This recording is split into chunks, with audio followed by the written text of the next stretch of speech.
If motivation worked, you wouldn't need to keep looking for it. The fact that you feel unmotivated isn't the problem. The problem is you've been taught to depend on motivation in the first place. And today I'm going to show you why motivation keeps people stuck, not moving. Welcome to Doing What You Know. If you've ever found yourself saying, I know what to do, so why don't I do it? You're in the right place. This isn't motivation, and this isn't hype, and it's definitely not about learning more information. It's about breaking through the invisible barriers that keep smart, capable people stuck, even when they already know the next step. Every Monday, I'll teach one principle, one shift, one truth you can actually apply so knowing finally turns into doing. Let's get into today's teaching. Motivation is exciting. It feels good. It feels powerful. And it feels productive. That's why people chase it. But motivation has a fatal flaw. It's emotional. And emotions are inconsistent. When motivation is high, action feels easy. When motivation drops, everything feels heavy. And if your progress depends on how you feel, your results will always be unstable. Most people don't lose motivation because they're weak. They lose it because motivation was never meant to carry the load.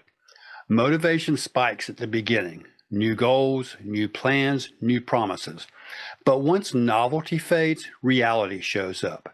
Effort, repetition, boredom. And motivation isn't built for that phase. That's why people feel confused. I was excited last week. What happened? Nothing happened. You just moved from emotion to execution. Here's the distinction most people miss. Motivation is about feeling ready. Commitment is about deciding. Motivation asks, do I feel like it?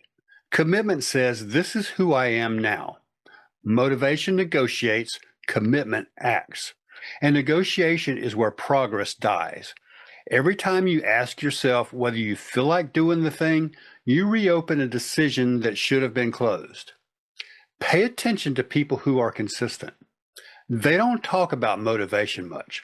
They talk about standards, systems, non-negotiables. That's because motivation is unreliable, but structure isn't. High performers don't wake up asking how they feel.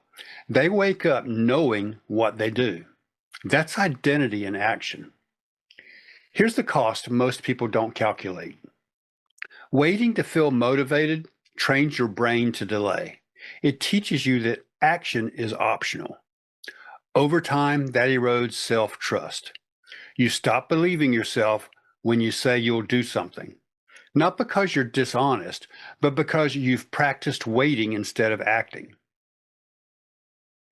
So if motivation isn't the tool, what is? Commitment, identity, structure, small actions done without debate. The goal isn't to feel ready. The goal is to act before the conversation starts. Here's your action for today. Identify one thing you keep waiting to feel motivated to do. Now remove motivation from the equation. Decide when you will do it and do it whether you feel like it or not. Not perfectly, not intensely, just consistently. Action creates motivation, not the other way around. If this message hit, it's because you're tired of relying on emotion to carry your progress. Inside the Doing What You Know community, we focus on building structure that doesn't depend on how you feel. No hype, no pressure, just systems that help you follow through. If you're ready to stop chasing motivation and start building momentum, you're invited to join us. The link's below. If this teaching hit, don't overthink it. Knowing isn't the problem. Doing is. Take the one action you already know you should take and take it today. And if you want support, structure, and accountability as you do this work, you're invited to join us inside the Doing What You Know community. Everything starts with one decision. I'll see you next Monday.